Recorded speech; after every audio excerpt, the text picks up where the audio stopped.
You're about to enter the most electrifying NFL talk show you have ever experienced. From up-to-the-minute news and notes to... who am I kidding? Cut. It's a wrap. Let's try this.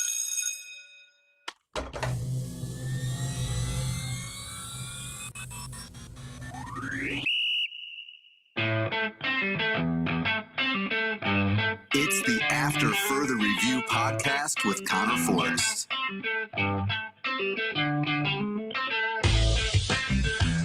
Want to get involved? Send us an email to mailbag@conorforrest.com for your questions to be read on air. And now, broadcasting from the great Commonwealth of Virginia.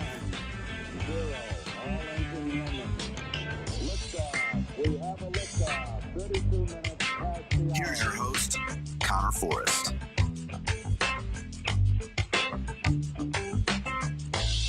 Johnny, I had easily one of the weirder social interactions I have had in quite some time the other day. What's that mean?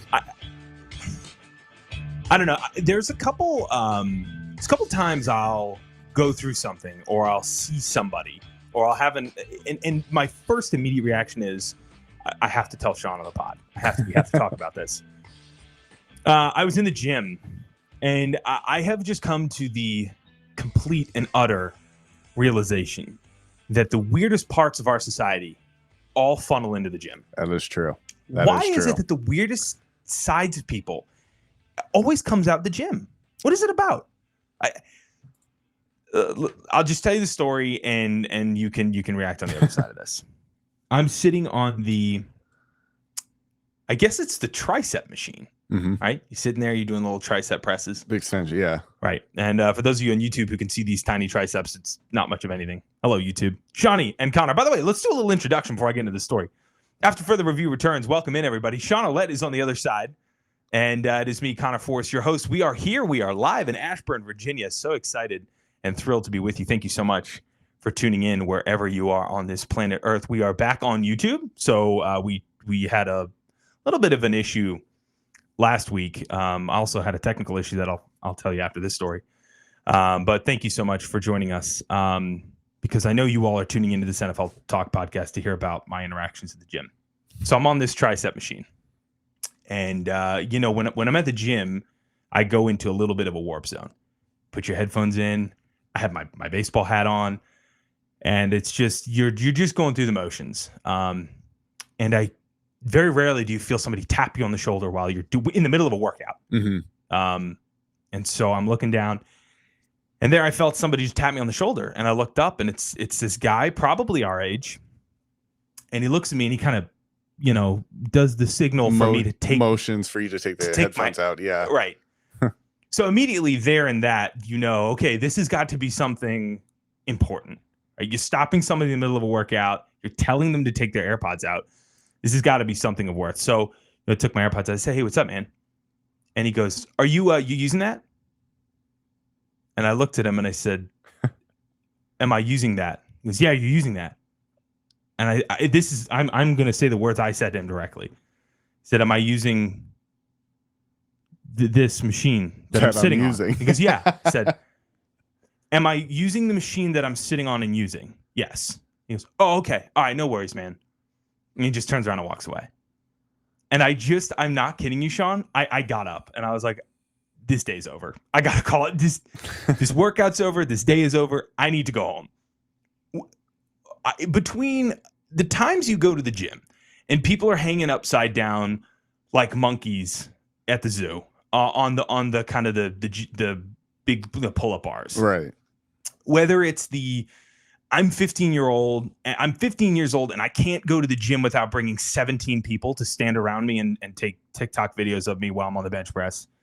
I don't know what it's about, but have you ever had an experience like that where you have had an interaction with somebody that has left you literally speechless?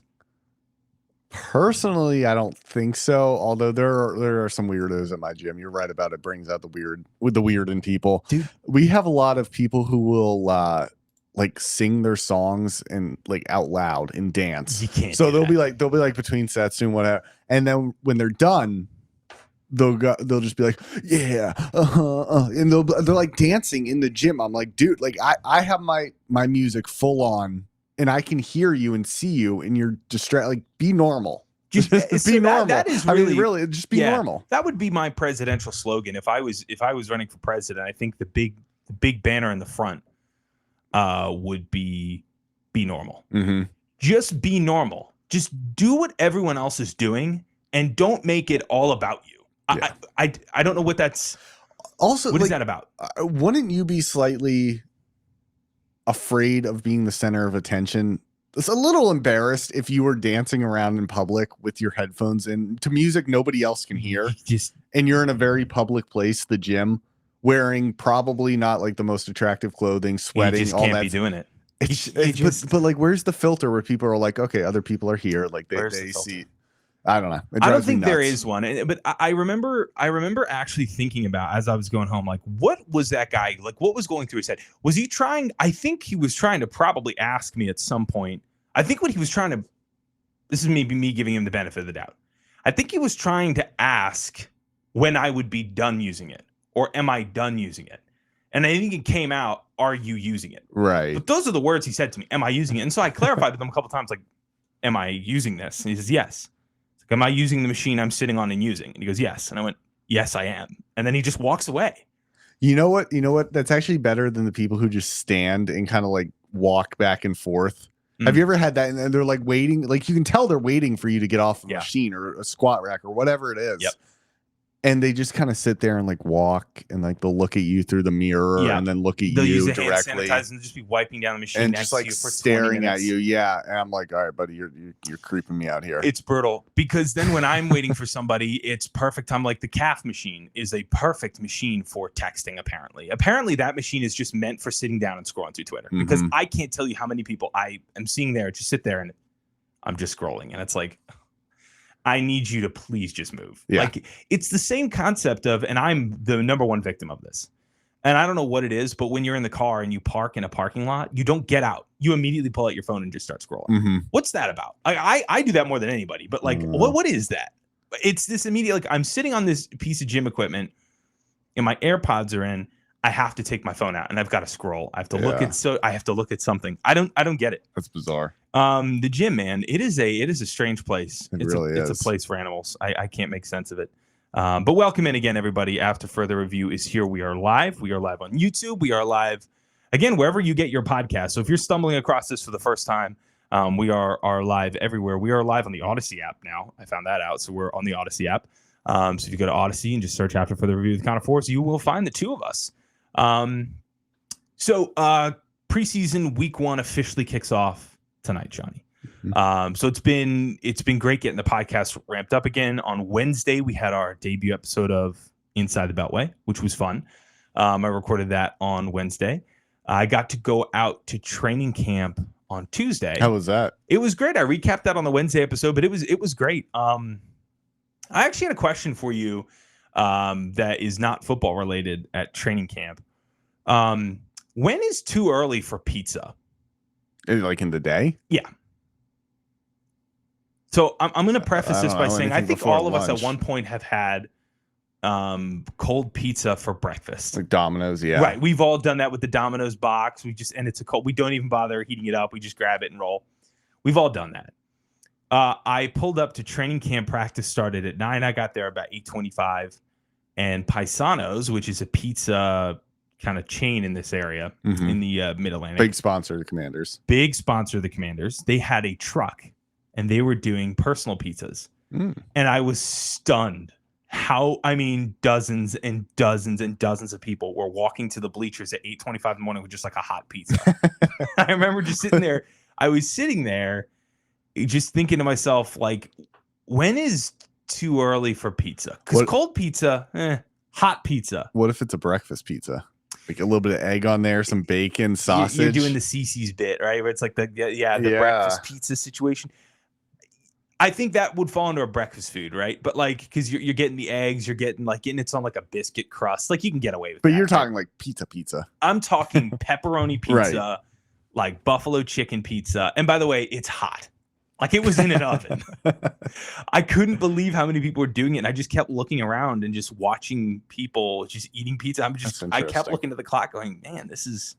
I would say 11 a.m. 11 a.m. is like after that, I feel like it's pizza time. Before that, it's got to be cold.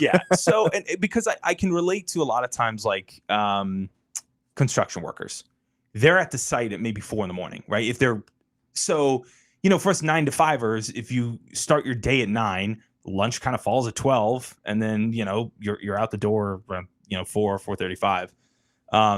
But early morning construction guys who are skilled labor workers who are out there grinding it out, their lunchtime might fall at like 10:30, just based like, hey, I've been working 6 hours, so that's why Chipotle opens at 10, right? It can be a lot of contractors are there at Chipotle like 10:30 having breakfast. Chick-fil-A lunch starts at 10:30, I think. 10:30. McDonald's, I think, is 10. 10:30. 10 or 10:30. On the weekends, it's 11. You would know. Yeah, come on, dude. My McDonald's gets frequented. It is about 500 yards that way. Wendy's, what are their? You Wendy's, probably would know. Yeah, I actually don't 100% know. I'm off the Wendy's train. You're not on the Wendy's train? Not a Wendy's guy. No, a Burger King? So Burger King can literally go straight to hell in a handbasket. Oh, you don't like Burger King? So the Whopper is the worst thing fast food has ever produced. No. Sean, if you have to order a burger and ask for cheese, go home. Go home. What do you mean ask for cheese? I don't get it. Does it not come with cheese? No, it's just a flame grilled patty, which is burnt. And dry and awful and frozen. And Cisco delivered it 6 months ago. It's a thin flame grilled burger and 6 miles of vegetables. And there's no cheese. There's no cheese? No. And if you ask for cheese, it is extra. They charge you like the 35 cents or whatever that little slice of American cheese is. Okay. See, I didn't know that. All right. Yeah. I'm sorry. Unless Burger King's interested in sponsoring this podcast, you're not good. Do better. Now, their fries are horrific. Their burgers are bad. But you don't like the Wendy's like Dave Double or Dave's Triple. Like those are pretty good. You don't like those? Here's my problem with Wendy's. I actually think their $5 biggie bag is it's a perfect deal because it's like the 4 nuggets, small fries, a small drink, and like a daily or whatever they call it there.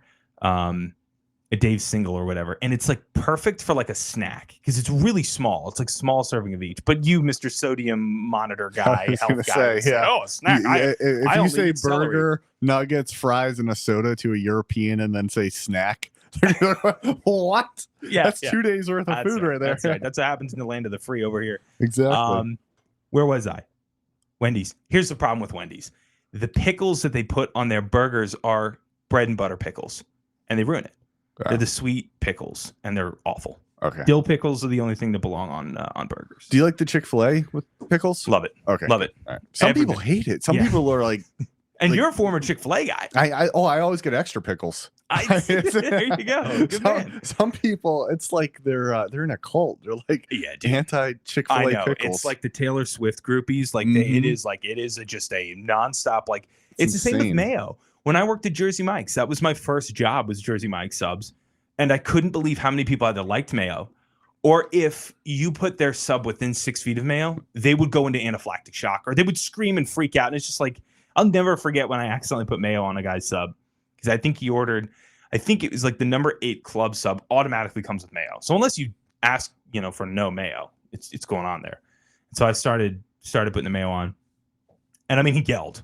Like just straight up yelled. And I was like, all right, dude, I don't know who you need a hug from in your life, but if you're yelling at a part-time guy working at Jersey Mike's making $7.25 an hour about mayo, like, I don't know, dude. I don't know. You need some help. How did we even get here?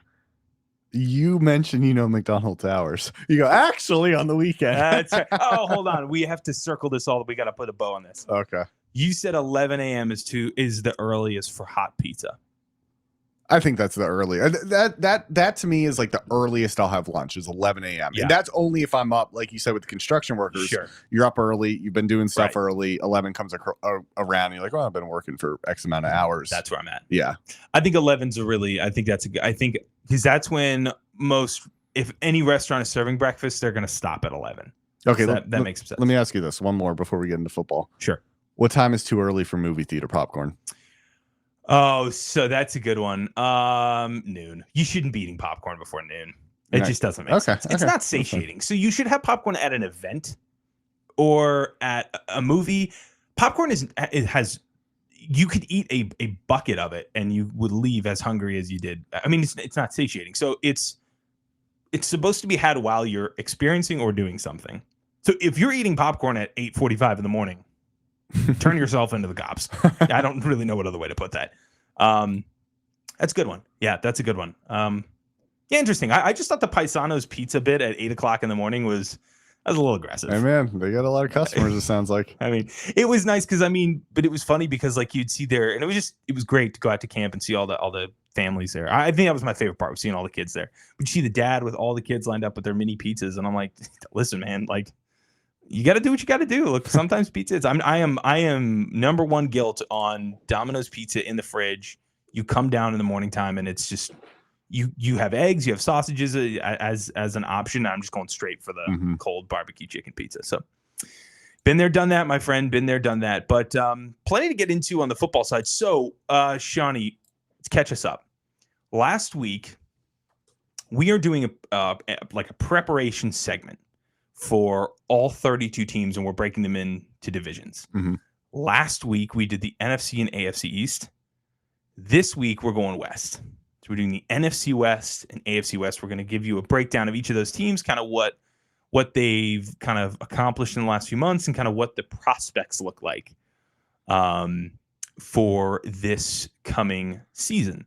So we are going to get into that. I have one more thing to get into before we get into football. Is there anything I'm missing? I don't think so. I think that's good. I think the show rundown I have there, yeah, I think that's it. So I'm bringing this up. This is football related. It is going to spin off into a personal conversation, and I could be setting myself up here. It's going to depend on your answer, so we'll see. Do you know Bashaud Breeland? I know the name. Okay, Bashaud Breeland, former Redskin, former Chief. I believe he was supposed to be a Carolina Panther. I can't remember. I remember he had some sort of injury situation where he didn't pass a physical. And his contract was null and void, so something like that. But he won the Super Bowl with the Chiefs. I think he had a pick 6 in that Super Bowl. Really good corner in Washington as a 4th-round pick, I believe.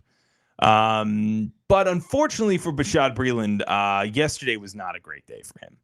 TMZ, I'm reading off of TMZ.com. NFL's former NFL player Bashaud Breeland arrested for possession of guns, drugs, and a stolen car, which is like, ugh.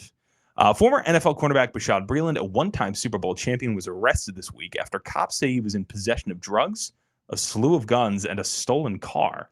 According to police documents, Breeland was found with the vehicle, the firearms, and the contraband at around 3:05 p.m. on Monday and was pulled over in Charlotte, North Carolina. I believe the car was reportedly stolen from Florida. It was a 2020 Mercedes-Benz.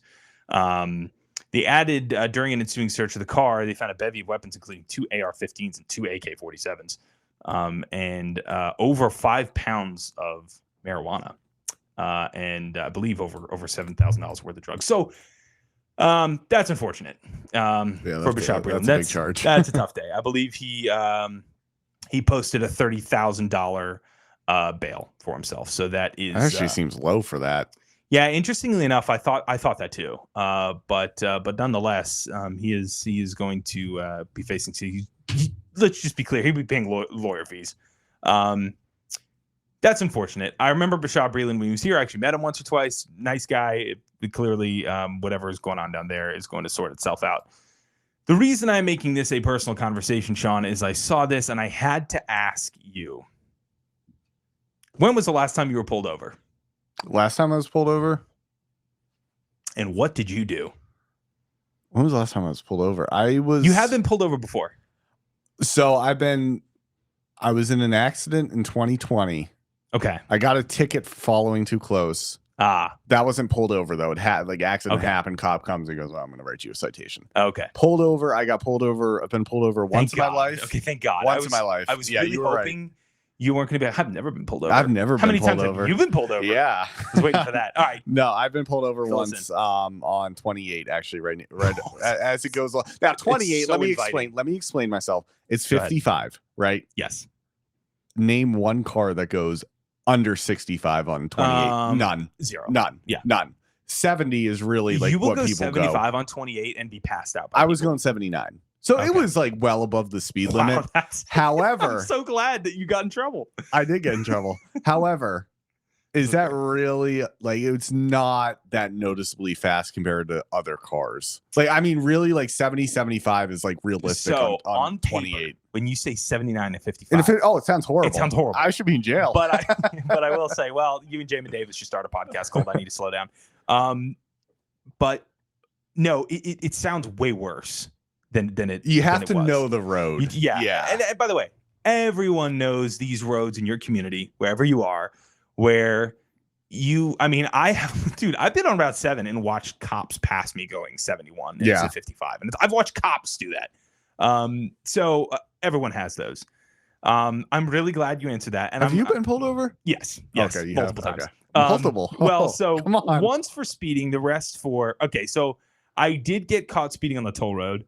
I think it was an 80 and a 65, which is 15 over. Okay. So I believe 15 over can be reckless, right? Anything over 80 in the state of Virginia is reckless. No, I think they got rid of that.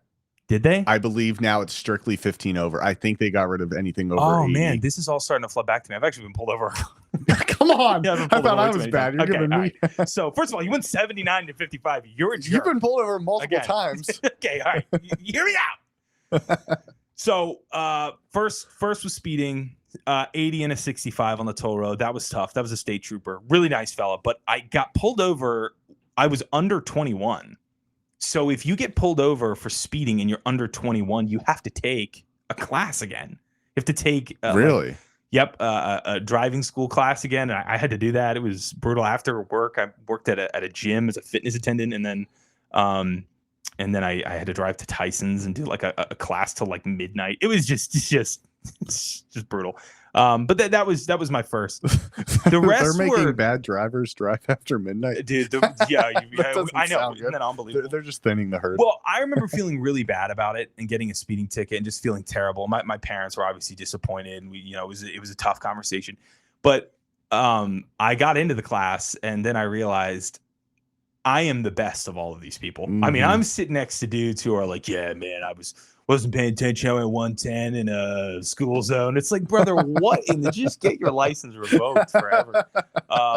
Either way, I had that. The others were registration being out. So those are nothing. I got pulled over. I got caught for registration. How many times are we on? How many times were registration? Okay, so I got pulled over in 2 days in a row for the same registration. So when I got pulled over in Loudoun County, got the registration ticket, and then I was on my way to a Caps game, and Arlington police just snapped me. Take the Metro. All right, so I had already updated my registration online. So by the time Arlington police comes over, I pull out my ticket, and I was like, "I've already been ticketed, sir." And he goes, "All right, fair enough. Go ahead." Oh, really? Okay, that's good. The killer. I think the worst that I had in terms of frustration was getting pulled over in Leesburg. I think it was the week. It was in January. It was the first week of January. So it was the first week that they instilled you can't hold your phone in Virginia while you're driving anymore. Now, you shouldn't be holding your phone while you're driving. I'm sorry. But this is even like up to your ear talking. No handheld devices in any capacity. I get pulled over in downtown Leesburg by my buddy's dad. And he still writes me the ticket. Did he write you a ticket? Still writes me the ticket. How much was it?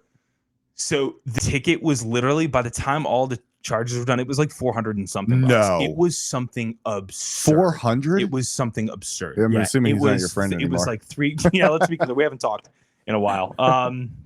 But yeah, that was just really devastating, because it's like how it goes is like it was like a $350 fine or whatever it was, and then online processing fee and this fee and this court fee and this it's just like, and they're like, well, if you want to amend it, you can show up in court at this date. And I was just like, I did that. Did you? I did that for my ticket. I showed up and had a very good judge. Look, you're 100% right. Like, the people in the classes are just like, there's worse than us, dude. So I show up, and the sheriff, he was from Fairfax County, because I was on my way to George Mason taking 28 to do a broadcast. Yeah, and I got pulled over, and makes me so happy. I mean, I don't know the why. The sheriff shows up. And here I am. I'm a probably 21. Yeah, maybe not even 21. Going, 79 to 55. That's really brutal. But compared to what he sees on the daily, I mean, but especially between like that and the court date, like sounds like you're trying to put a like little murders. bit of fluff on that. No, so I show up and I'm 55. like, yeah, I was being tailgated, so I was trying to get over and speed up. And he was, and the judge was like, any objections, officer, to the sheriff? He's like, none. So I mean, it was quick, and That's I think I got the base ticket reduced. I still owed a little bit of like the fine and then court fees. I ended up saving some money. Yeah. My court date ended up being when I was out of town, so I was like, this isn't gonna work out. Objection. Objection to that. So that was great. So Bashaud Breeland, he's definitely in a little bit worse trouble, but hey, he'll be in that class. Dude, I'll tell you what, man, that class was very eye-opening too. And the guy who taught it was a former, I think he was a U.S. Marshal or whatever. I don't know how he got into the line of like traffic school. But he literally started going around. He goes, his first thing he said was, all right, y'all go around, tell us what you did. So everyone went around. And by the time it got to me, I had the lamest story ever. Oh, I was on my way to my girlfriend's house, and I was going 80 and a 65. And they were just like, oh, man, you're boring, man. I went 120 and a 10. And it's just like, oh, jeez. So, yeah. The glories. Anyway, I don't know how long we are into this podcast before we're going to get to football, for the love of God. That was a football segment. That was a football segment. That's right. So, Bashaud Breeland, happy trails, my friend. Enjoy the legal system. It's not cheap. Shawnee, let us jump into AFC, NFC. We said AFC and NFC West. Is that correct? That is correct. Yep. All right. So we have our list. Do you have the list in front of you? I do. So we're going to start with the NFC West. Sweet. All right, let's do this. So we're going to jump in. We're going to give you our thoughts, give you a couple tidbits to kind of carry with you into the preseason. So look, these preseason games, as we get into, as we get over the next few weeks, they're exciting. They're inconsequential. But I think as we go through, you'll get these tidbits from us. You'll get some information. And then as you watch your team go through preseason, you'll be able to have a good grasp of what week one is going to end up bringing you.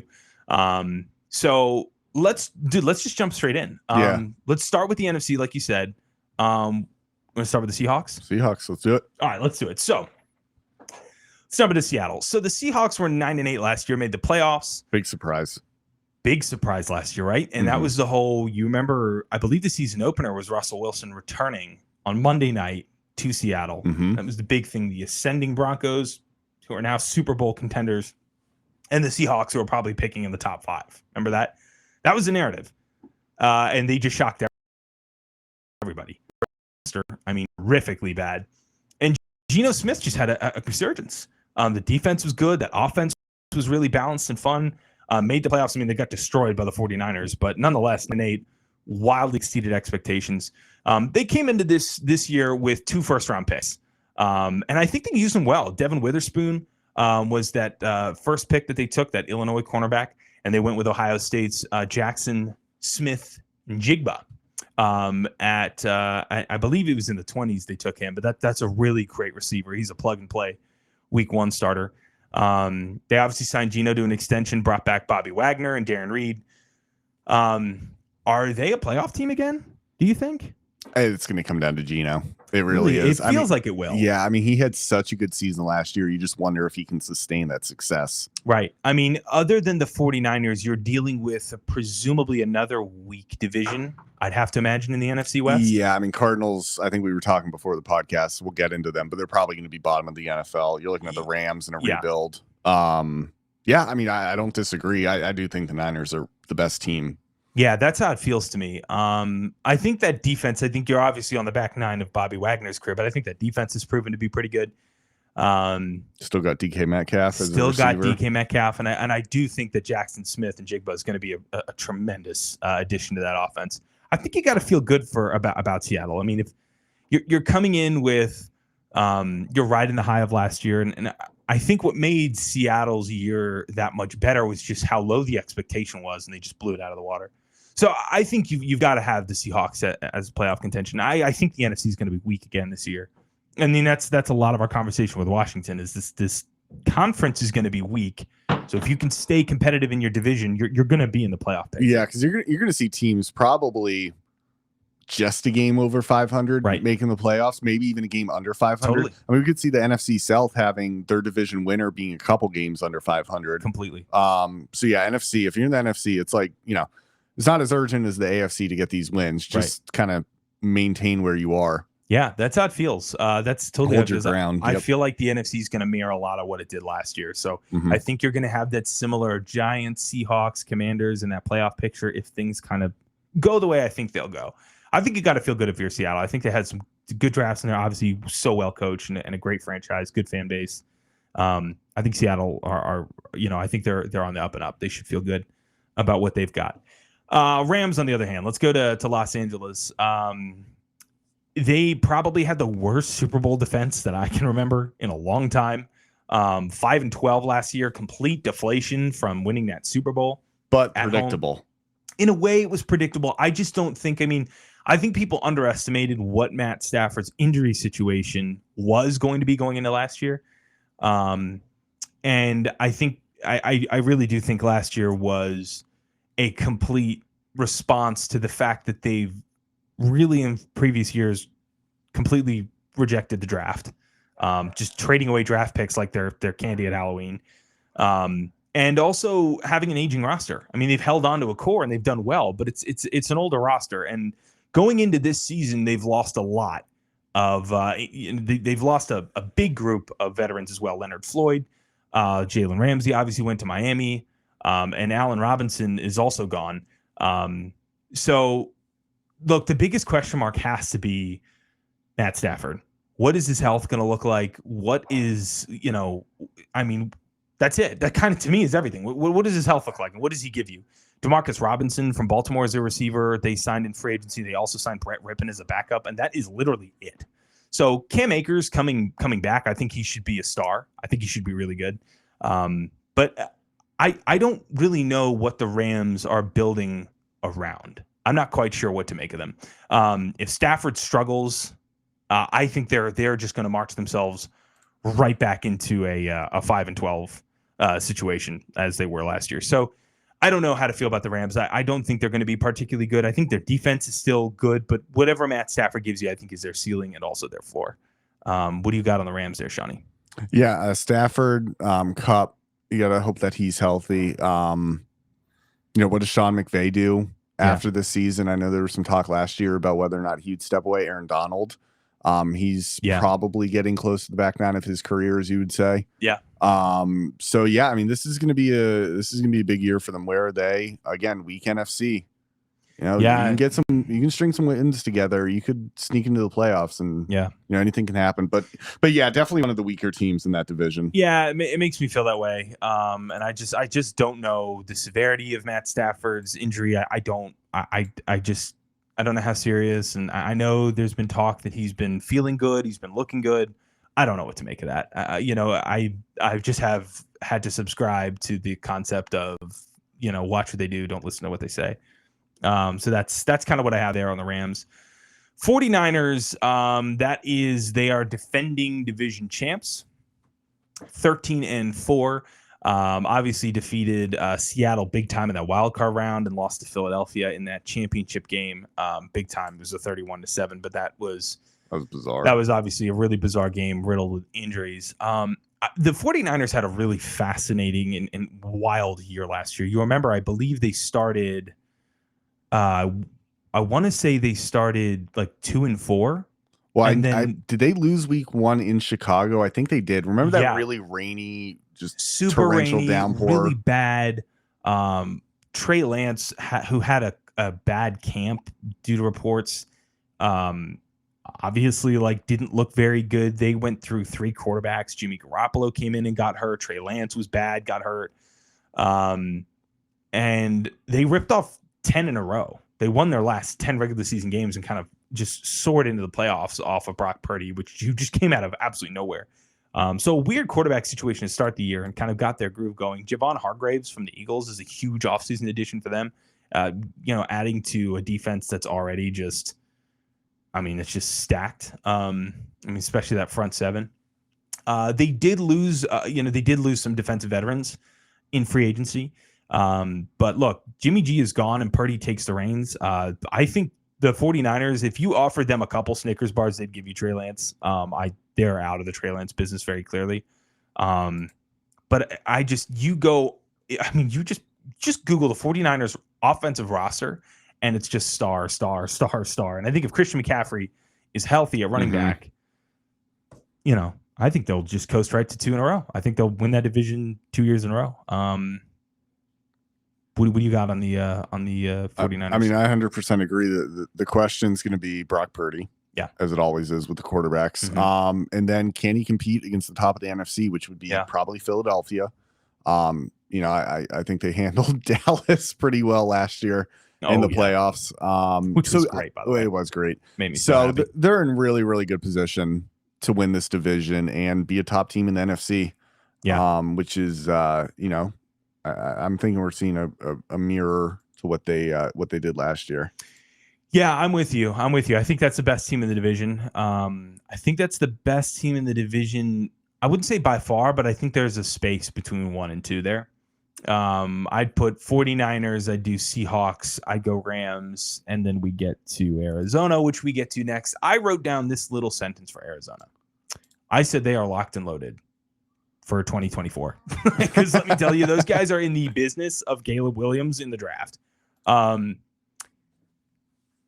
I think the Cardinals are going to be the worst team of football. Am I wrong? No, let's see how some of these rookie quarterbacks do. You think of CJ Stroud down in Houston? Down in Houston looks good. If Bryce Young looks good in Carolina. Yeah, but you're not wrong. Kyler Murray, we don't know when he's going to come back.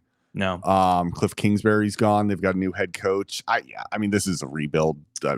Plain and simple. Yeah, this just feels like a big rebuild year. Jonathan Gannon takes over, obviously Philadelphia's former coordinator, and he comes in to try to rebuild, whatever that is. I think the Kyler Murray ship. I think the Cardinals are out of the Kyler Murray business. Right. So ESPN reported that they're likely gonna, or what was the wording? I think it was if they're done with him, it's likely something, or they're likely done with Kyler Murray. I forget the exact wordage, but not looking good for his future in Arizona. No, it doesn't. It feels like those ships have been sailing in opposite directions now for a little while. Kyler Murray. But again, I think like we talked about before was just Arizona was built a little bit like the Rams were, where they were piecemealing some veterans together, the J.J. Watts, the A.J. Greens, these guys who just kind of came in to try to push them over the edge. DeAndre Hopkins, bingo, he's gone to Tennessee. I think, you try to bring in those veterans to put you over the edge, and that's the backfires what the Rams are going through, where now you have no young talent, you're devoid of draft picks, your cap space is you're completely choked out. And you're an injury at the quarterback position away from, starting Colt McCoy walking into Washington to face that front seven on week 1. So, yeah, I think the Cardinals are really sailing down they're sailing down a river, and at the end of that river is a waterfall. And I think that raft is slowly going down the waterfall. That's what I got for the Cardinals. So rankings for the NFC West, my preseason rankings, like we said, I'll go 49ers 1, Seahawks 2, Rams 3, Cardinals 4. How many of those are playoff teams? 2. Top 2. Okay. I think the top two. Because I think the East will send 2. Okay. I don't know what to make of the NFC South. We'll get to those fellas in a future week. And obviously, the NFC North is going to be really funny this year, right? With the Packers situation, with what are the Vikings? Are they going to take a step back? Are they going to hover where they were? The Lions and the Bears. I think the NFC North is the biggest. That's gonna be fun. It's going to be so much fun because I'm not sure what to make of the NFC North quite yet. So we will get into the NFC North at another time. But that's what I got for my NFC West. Do you want to move to AFC? Yeah, let's do it. I'll start out with a question for you because we'll start in Kansas City. Let's go to the Super Bowl champs. Do you think this is the year they finally start to regress? No, because I haven't seen any evidence otherwise. Yeah, I mean, that's kind of where my arguments usually end up tending to go, right? When people are like, well, this is the year. It's like, oh, you got to see it to believe it. Yeah. Same thing with Tom Brady. We said that for years. It's like, well, I haven't seen it yet, so I don't really know what to tell you. It feels like it could be, but I'm not going to put chips on it. If I'm at if I'm in Vegas and somebody's telling me to put chips on it, I'm not doing it. I will say this though, I do feel like it could be because I think the core of that Chiefs, all-star team in the very middle, the nucleus has always been Andy Reid, but the surrounding cast has slowly been chipped away over the seasons. And you wonder if it finally kind of comes home to roost a little bit. You lose McCole Hardman, right? You lost Tyreek Hill last offseason. I guess Patrick Mahomes is Patrick Mahomes. That is that. But at the same point, I feel like we just say that all the time. And it's like, okay, when does this start to matter a little bit where now you lose Juju Smith-Schuster? And how impactful was Juju Smith-Schuster? I don't know. I really don't know. I'm not there. I'm not on the beat. I don't know the day ins and day outs of his direct impact on that offense. But you'd have to imagine now Byron Pringle is with Washington up the road. Eric Bieniemy is with Washington up the road. So, it's funny. Like you wonder at what point does the core start to show its cracks? And I guess the first thing, the first line of defense is to see if division teams start making a run and start, now, they're obviously defending Super Bowl champs. So what if Denver makes a big step up this year? And, what if the Chargers kind of finally put it together this year and start to push them aside? And all of a sudden Kansas City's going to have to start playing road playoff games. That's kind of what I mean more. I think what people here are the Chiefs in for a regression. They're thinking, well, they're going to miss the playoffs. Are they going to be bad? Is Patrick Mahomes going to be bad? It's like, no. But what if there's enough chinks in the armor now where they're like I said, having to play road playoff games? Like a 3 seed, yeah, 3-4 right, now seed, instead of exactly, and now you're having to go to Buffalo or go to Cincinnati, which we haven't seen yet. Yep, exactly. So, not sure what to make of it. Nonetheless, look, if you're Kansas City, they're still, in my eyes, they are the best team in football. There's no reason for anybody to feel concerned about Kansas City. It's just more observations to me. First in the AFC West, obviously last year, defeated Jacksonville 27-20 in the divisional round. That was kind of a funny, close game. Defeated Cincinnati, and then went on to defeat Philadelphia 38-35 in the Super Bowl. The real thing to look for is all-pro defensive tackle Chris Jones. Entering the final year of his contract, says he won't report to the team until he gets a raise. So he is currently in a holdout, and obviously, like I said before, Juju Smith and McCole Hardman out the door in free agency. So, I don't know. I don't know the answer of how many chinks in the armor is it going to take for them to take a regression. I do think that they lost, and I mean, look, you still got Travis Kelce, you still got the best quarterback in football, you still got the best coach in football, and I think you still got a really good defense. So there's no reason to be worried, as I said, but I do think those are things to note. I think Kansas City still, with that said, are the best team in this division. I still favorite them to win the division. I still think they're Super Bowl favorites. But just more interesting stuff in free agency that I think leads to some interesting questions that I guess we'll have yet to see as the season goes on. Do you have any points to Kansas City? No, I mean, I 100% agree. I'm really, when it comes to this division, I'm focused on who's going to be in the middle. Yeah. Right. Who are the final 3 spots are going to be. 100% agree that Kansas City is going to be top. Yeah, I think so. I do think so. I think that brings us to Denver, though. And this is going to be Denver they're really just such a fascinating team. Last year, I said into this microphone, they're Super Bowl contenders. And they were. Give yourself a boo for that. I mean, I'm not sure if. Yeah, I did. There you go. Yeah, it was really bad. I may have said it too, so. Yeah, we'll both say that. Yeah, I was really piss poor. That was really just bad stuff on my behalf. But yeah, Denver were horrific last year in every capacity. I mean, on the field, off the field, whatever reports started coming out about Russell Wilson and his relationship with the team and Nathaniel Hackett, it was just a complete and utter cluster. I think one of the funnier parts was as the season progressed, analysts, obviously people with the team, fans started looking into, okay, is there any way of getting out of this Russell Wilson contract? And the answer then and the answer right now is no. So I think you can really put the entire Denver conversation, put it into a funnel. You toss in Sean Payton, you toss in new ownership, you toss in free agency, you toss in new approach, new staff, new energy, all of it. And you whittle that down. The one thing that matters here in this entire equation is going to be Russell Wilson, and that is it. Because that contract completely ties the team down to him. And if he is bad, this team is going to be bad. There's not really any other way to put it. I do think there are some interesting things to take away from Denver's offseason that I think are going to lend itself to showing you a little bit about what they're going to do and what they're going to look like. So obviously 5-12 last year, finished last in the AFC West, did not make the playoffs, blew out Nathaniel Hackett after a year. Look, blame it on Russell Wilson, blame it on Hackett, blame it on all of them, injuries, whatever it was. They were terrible. They were awful last year. But I'm going to name you two of their biggest free agency signings. And I want you to tell me what you think this indicates. Right tackle, Mike McGlinchey from San Francisco, 5 years, $87.5 million. And Ben Powers from Baltimore, big guard.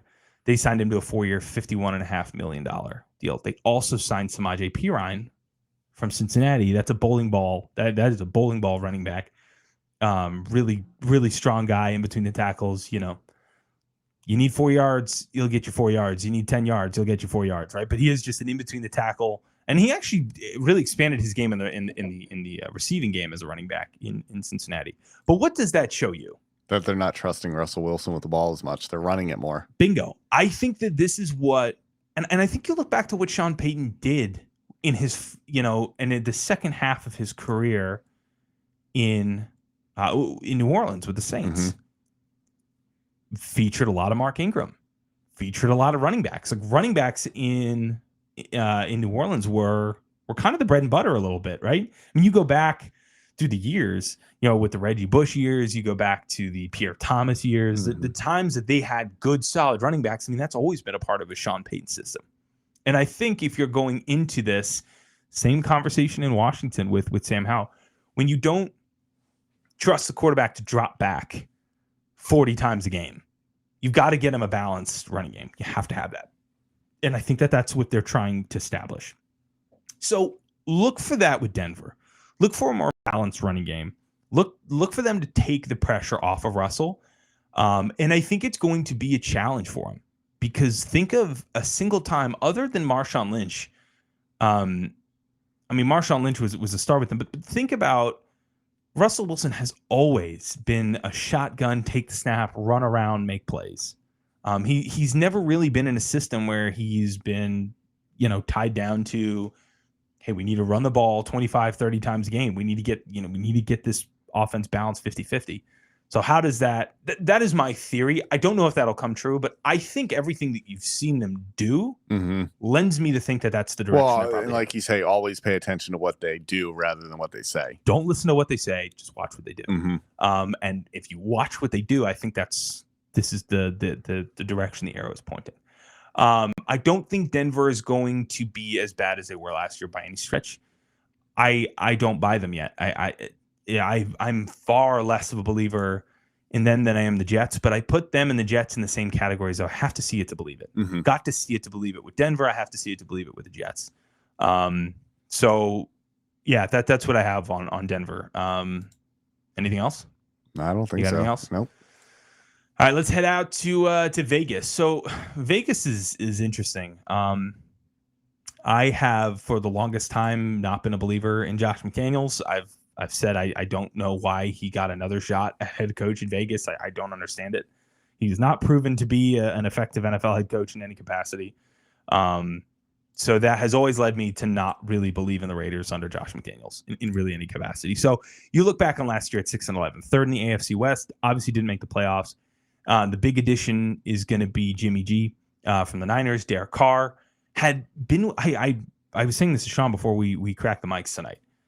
I did not realize that Derek Carr had been with the Raiders for 9 seasons. I can't believe it was that long. He was with them in Oakland for a while when they were out there. Yeah, I just never thought it was that long, which is unbelievable. But Derek Carr obviously goes to New Orleans, and Jimmy Garoppolo finds himself a home in Vegas. Which you didn't like that move. I just feel like it's a poor man's Derek Carr. I think you went from a B- to a C+. And the funny part is, I'll say this about Jimmy Garoppolo for some reason. He's entering his 10th season, which is crazy to believe. Why does it feel like he is the least experienced 10-year veteran of all time? Am I the only one who feels that? I don't know. That's interesting. I have felt that about Jimmy Garoppolo. I mean, I've always known it because he started with New England. Right. So I've always known Brady. him, and I remember him from 2014, I think was his, or 2013 season. Right. No, 14 season was his rookie. Yeah. Yeah. Yeah, I guess 2014 because he won his first year was the Super Bowl win in 2015. It's crazy. But let's go through some of those additions. So you go defensive end Tyree Wilson in the draft. They had a couple first round. Did they have a couple? No, they had one first round pick. Tyree Wilson from Texas Tech, stud defensive end. And then Michael Mayer, they went at 35. Michael Mayer, tight end from Notre Dame, who I think is going to be a star. I think that's a great pick. I think he's going to be a really good tight end for a long time. But they really did go heavy in free agency, which leads you to really kind of say that the Raiders season is going to unfold the way that these free agents are going to unfold. And it's a simple equation of what does this amalgamation equal? We don't know. It equals X right now, but we don't know what that X is. It's Marcus Peters from Baltimore, Austin Hooper, Marcus Epps, Jacoby Myers, and obviously Jimmy Garoppolo. Those are all these free agents that kind of came in and they're thrown into the mixing bowl. How do they work together? Obviously Austin Hooper on a 1-year, $3 million deal, but I think Michael Mayer is obviously going to be your tight end one there, barring something ridiculous. But look, I mean, you can't have too many good tight ends. Josh Jacobs, the story of that is that holdout continues. How long is that going to go on for?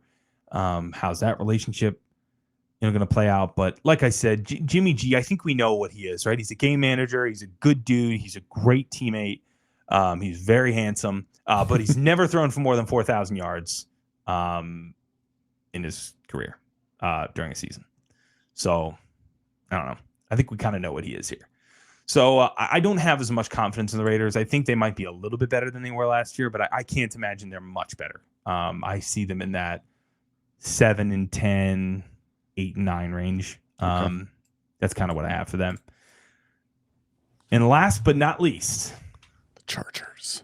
The Chargers of Los Angeles. Los Angeles, who I don't think Los Angeles likes football that much, to be honest with you. So I don't know why they have two teams. I think this one's really simple, to be honest with you. I think Brandon Staley's seat is white hot. Justin Herbert will always keep your offense relevant. He will always keep that team hard to play and hard to beat. It's just, I think to me, it's if the defense can kind of pick up from where they left off at the end of last season, this team could be a really hard out. I hate to say this, though. The Chargers fall right into that category with the Jets and with the Broncos. Like, I haven't seen it, so it's hard for me to believe it. There's another year with Khalil Mack and Joey Bosa together on the team, and that defense gelling and Derwin James. I mean, they have stars all over that defense, and they showed good stuff towards the end of the season. Last year, but they just have to build on that. That's going to be the big thing. They didn't really make too many moves, though. Very quiet offseason for the Chargers, which lends you to believe that they're just kind of reloading.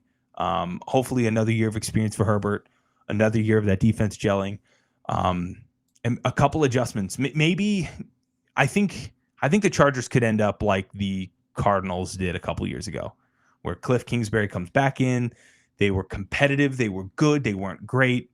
And they come back in, they recharge. They feel like, hey, we got one more crack at it with the veterans, the AJ Greens and the JJ Watts, and we're going to take another stab at it. And it didn't work out at all. And it blew up in their face, and Kingsbury out the door. Obviously, Kyler Murray is not Justin Herbert. Justin Herbert's another level up.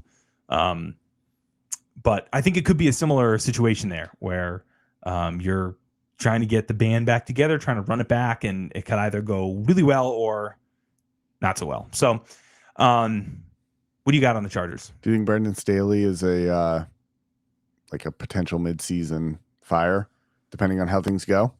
Mid-season fire. Or something similar. It would have to be Hackett. bad. It would okay. It would have to be really bad. Okay. I really think that the mid-season fire is that's an approach that owners just don't want to do, and general managers don't want to do.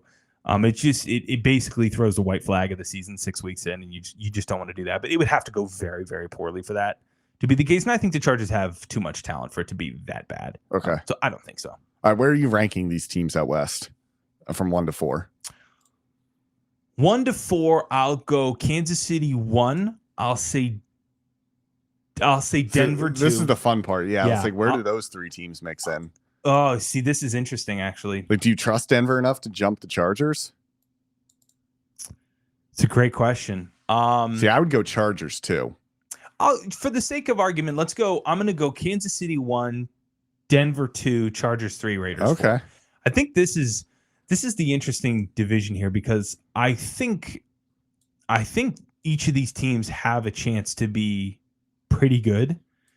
The Chiefs are obviously in their own division, but I think between Denver, Vegas, and Los Angeles, I think they all have a decently high ceiling and a pretty low floor. Sounds like a toss-up a bit. Could be a complete toss-up, right? Like I'll stick with my list: Kansas City, Denver, Los Angeles, and the Raiders. How many playoff teams? I'll say 2. Okay. I'll say 2 because I think the Ravens are being slept on. I think the AFC North is going to send 2. I think obviously the Bengals and the Ravens. I think when you start whittling it down, the AFC East is probably going to send 2. That's probably going to send 2. 3. Could send 3. So when you start kind of going down through the numbers, you start realizing, oh man. By the way, the Titans, the Titans could be, the South. They don't sleep on the South. In Jacksonville, how good has Jacksonville been? So yeah, lots to really, really lots to kind of dive into there. But we could do this game all day, for the love of God. I could talk my way into all sorts of scenarios here. But I'll say the Chiefs are a lock at number 1. I'll go Denver 2, Chargers 3, Raiders 4. Anything else? I don't have anything else. No. It's interesting. Fantastic. Well, there we go. So that's our West. So we did the AFC West, NFC West, the AFC East, and NFC East. So now we just got to go north and south. What are we doing next week? You want to do north or south? Let's go up north. Let's go up north before next the week. Cold weather comes in, right? All right, there we go. Hey, I like that. There's a preview for you. So next week, let's go ahead and do AFC and NFC North. I think tons to jump into there. That NFC North, I think, is really, really fascinating. That's going to be a lot of fun. That's going to be a ton of fun to jump into. Go Lions. Go Lions. I know. That could be a division winner. We'll see. Kirk Cousins will always have my heart. I'll always be a Kirk fan. So I'll always be looking out for Kirk. But I think that's it, Shawnee. That's it, man. That's it. Yeah. After Further Review, it's in the books. Another fantastic episode of After Further Review in the books. Shawnee, thank you so much for joining us, dude. Thank you. Always good to see you. And for everybody out there on YouTube land, thank you so much for tuning in. We will continue to follow us on social media.